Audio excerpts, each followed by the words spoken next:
Hey everybody, it's Pastor Scott, and this is Real Talk. This is our weekly video check-in series where we get to talk to you about what's going on in the church and all the different things, programs inside the walls of the church, or what's going on outside the walls of the church in this community.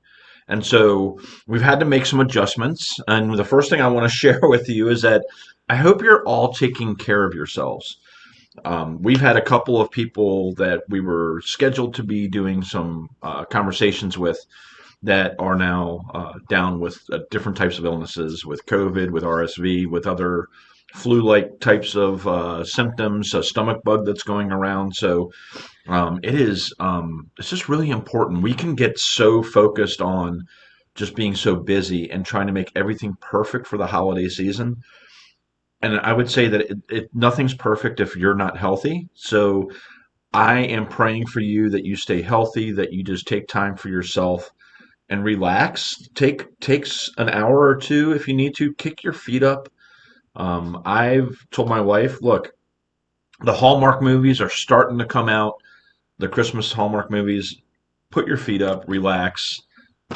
Don't cook dinner tonight. We'll order out, or I'll cook, or whatever it is. Let's just try to make sure we all take time for ourselves, because if we don't and we keep going down this road, it's just going to continue to make us feel worse, and then we get sick, and our immunity is not what it used to be with the masking and everything we've been doing for the last couple of years. So I will be praying for you to stay healthy. So we're going to shift gears a little bit this week. We were going to be having a guest with us, but instead I want to talk about, I don't know if you got a chance to see the Advent packages that were available.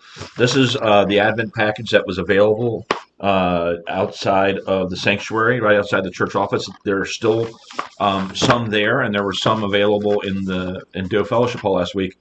But I want to go through this bag, because if you haven't picked one up, I want to make sure you get a chance to do this.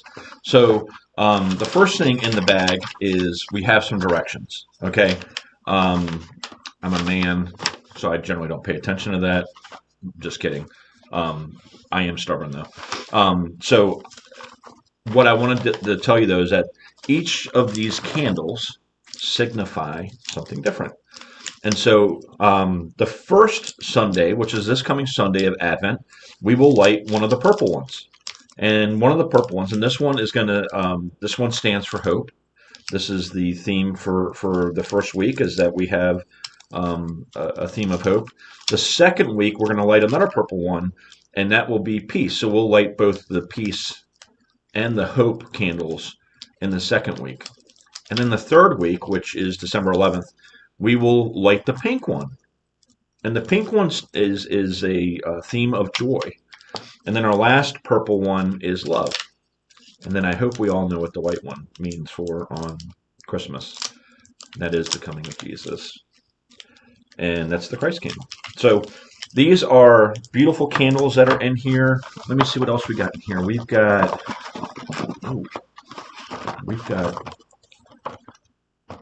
some ornaments that we can use, and we've got apparently this is childproof because I can't get this out, but there is a base, so it's kind of like a sponge type of thing. And if I remember right, we're supposed to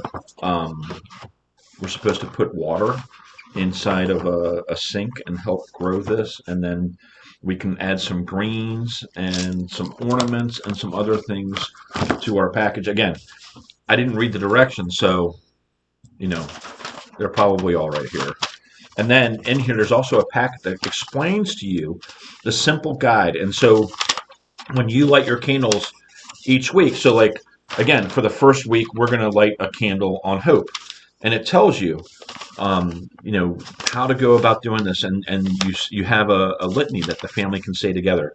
And then there's a time when you light the candle, and it tells you whether you light just one, or if you light your first, second, and third, or whichever week you're in. So a really, really cool pack that is available for you. It is in the commons area outside of the sanctuary that you can pick up this week, and I hope that you'll enjoy that. So this coming week, we're starting our new Advent series, and we're doing it based on this book, which is Light of the World, which is written by Amy Jill Levine.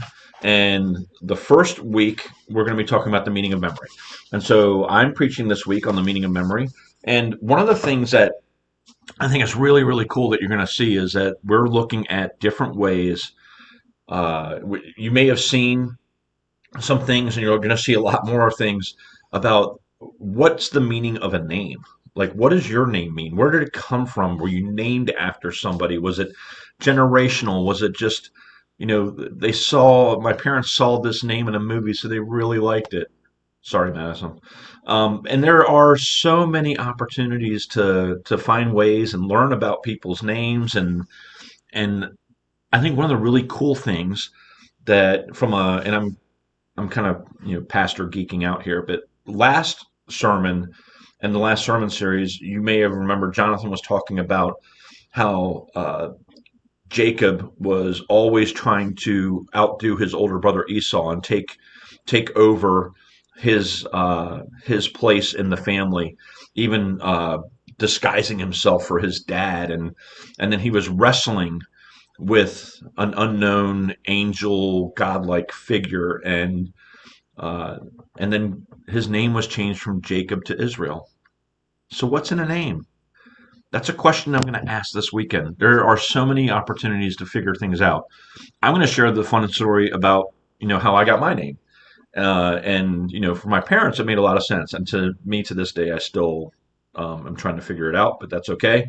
But I am looking forward to seeing you. I'm looking forward to being able to share this message with you. But more importantly, I'm looking forward to being able to spend time with my family, being able to put my feet up before the calm of the storm. You can maybe see back here that these are that's actually the four different classes that I'm in at Wesley, and so I have a lot of work to do between now and when the semester ends in 2.5 weeks. And one class will extend to the 3 weeks, but it's a very compact time with a lot of stuff going on. So it's very easy to get sidetracked. I have no time to get sick right now, and I'm sure none of you do as well. So let's take care of ourselves. Let's enjoy these next couple of days. Let's put our feet up. Let's enjoy our families. Let's nap. Jesus took naps. Let's nap. Let's find ways that we can rest, that we can just enjoy our space, enjoy our time, enjoy our families. Go for a walk on one of those nice crisp days. Make sure that you're doing all the things that my mom told me to do when I was younger. Drink your orange juice and make sure that you're resting and taking care of yourself, because none of us, I'm sure none of you are interested in getting sick right now. So let's just take care of ourselves. Let's enjoy the time. Let's focus on our Advent candles and making sure that we get everything set up for your own house. I'm really excited about this. So uh, yeah, I'm just so thankful, and I think that's a good way to end this week, is being thankful for health and being thankful for everything else that we have going on in our lives. Especially thankful for our families and the lineage of our names and where we come from. So think about those things, like, where did your name come from? You're going to hear a lot about that in the next few weeks. So, with that, I hope that you have a great Thanksgiving. I hope that you'll be able to join us on Sunday, either at 10 o'clock or at 5 o'clock. 10 o'clock is also live streamed. It's also known as like Associate Pastor Sunday. Most associate pastors are preaching this Sunday, usually after holiday. Um, so it's kind of an inside joke for those of us that are associates. But I am excited to be able to share the message this weekend, the first Advent message of the season. And I hope that you'll be there to join us. Have a great week. You are loved.